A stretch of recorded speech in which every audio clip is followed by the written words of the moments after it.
ஆனா பூஜை அறையில கொண்டு வந்து நீங்க அந்த மாதிரி ஒரு அளவுக்கு மேல உயரமா வச்சீங்கன்னா, இப்ப கோவில்லே நியதிகள் பார்த்தீங்கல்ல, 5 கால அபிஷேகம் பண்ணணும், நைவேத்தியம் பண்ணணும், பூஜை பண்ணணும். இதெல்லாம் வீட்ல பண்ண முடியாது. வீட்ல வந்து எவ்வளவு உயரமான சிலைகள் வைக்கலாம்? ஏன்னா சிலைகள் வந்து ரொம்ப உயரமா வைக்கக்கூடாதுன்னு சொல்றாங்க.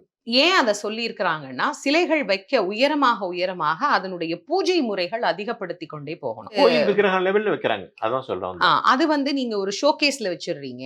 அது ஆமா. பூஜை பொருள் அல்ல, ம், வழிபாட்டுக்கான பொருள் அல்ல ம். அப்டின்னா, அழகு பொருளாக அதை ஒரு கலைநயம் மிக்க ஒரு பொருளாக நீங்க வைக்கிறீங்கன்னா வேற. ஆனா பூஜை அறையில கொண்டு வந்து நீங்க அந்த மாதிரி ஒரு அளவுக்கு மேல உயரமா வச்சீங்கன்னா, இப்ப கோவில்லே நியதிகள் பார்த்தீங்கல்ல, 5 கால அபிஷேகம் பண்ணணும், நைவேத்தியம் பண்ணணும், பூஜை பண்ணணும். இதெல்லாம் வீட்ல பண்ண முடியாது. அதனால என்ன சொன்னாங்க, இந்த அளவுக்கு மேல.